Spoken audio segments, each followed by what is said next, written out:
the lights on. Well, it's recording. okay. Good morning, best beloveds.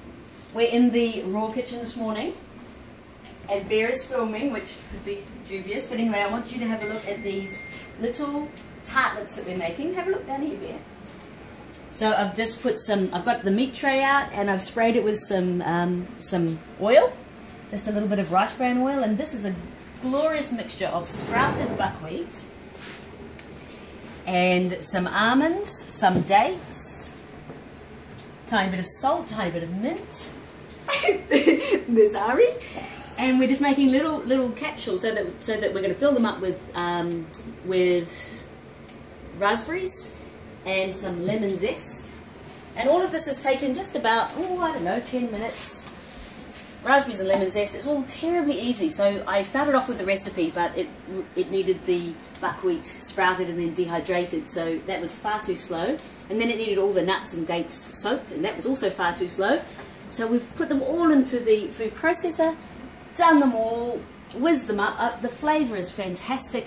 So I'm just testing the flavours as we go, making these little capsules. These will go into the fridge and be ready for our lunch today. Bye!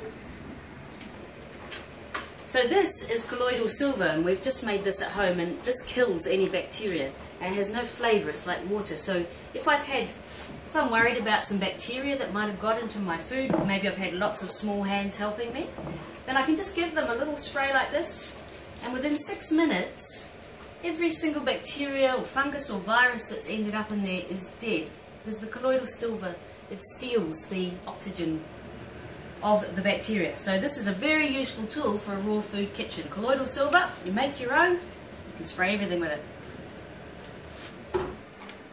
So here we are making up the filling, and in the food processor, we don't need to clean it out, it's full of yummy ingredients. We've got a banana, we've got some strawberries, these blueberries. I decided to use blueberries instead of raspberries. They're frozen. So I want to make enough paste to fill up my little baskets. I also want to have, with that nice sweetness, I want to have a bit of zing. So up here, my darling video, we have some lemon, and I've just grated some zest. That's the lemon zest and skin. And I'm going to put a little bit of that in there too. And then I'll mix that up, maybe with half a cup of cashews, and that will give it the creaminess, and then she'll be Jake. Give it a taste. Maybe a bit of salt. Got to check it. Alright. So, put all the ingredients in. I'm whizzing it up with the S-blade. And the key for raw food is tasting it and checking it and getting it just right for your taste buds. Everyone's taste buds are different. And so what we've got here, come and have a look in here, is a lovely, mushy, red, fruity, sweet, not too sweet, just delicious mixture. So what we do is we give it a wee taste, and we're testing,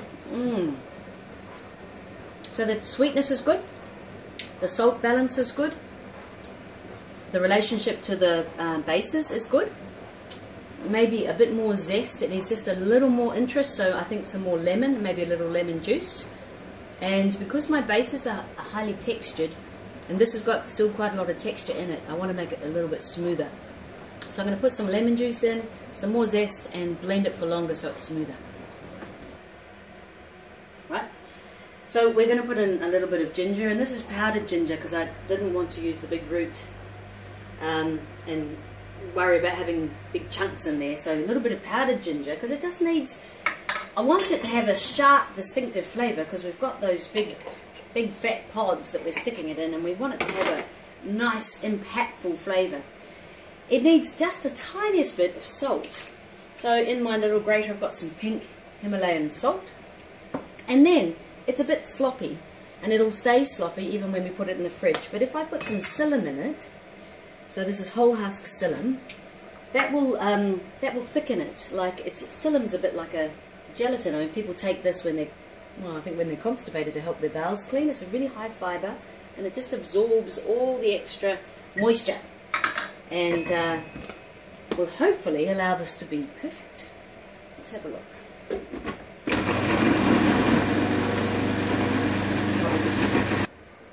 So what I've decided to do is to put this very delicious brew into the little Nutrifusion blender, which is going to make it a finer blend, because the food processor wasn't getting it fine enough, and I really decided I wanted to have like a jelly paste to make my little pots. So I'll just pop that into here. Oh, I'm going to have to stir it quite a lot. This is the drag of it, because it's not very liquidy, so it's going to need a bit of stirring. Okay, ready? Great. So actually that's not going to work, because it has to be more liquidy to be able to make it work. But so I've decided that, given the nature of my skill base, which is actually fairly low, but the fabulous flavours that I've got in here, and the fact that we've created a dish that is extremely high nutrition, it tastes fantastic, full of treaties. It's going to do really well with the lunch that we're putting on for our grandparents and aunties and uncles today. And so I'm going to put this in the fridge now, put this into its little capsules, like this. And then the whole lot will go in the fridge, and we'll have little tartlets. And I can tidy up the tartlets and turn them into, you know, more nicely behaved ones. If you weren't an artist like me, if you were a tidier person, you'd have tidier tartlets. My friend Drew from Raw and Ready, she makes very tidy tartlets. This is a level of skill to which I don't profess to have. So in their untidiness, they will be totally delicious. Have a gorgeous day. Thanks for watching, and I'll make a video about colloidal silver next. Bye!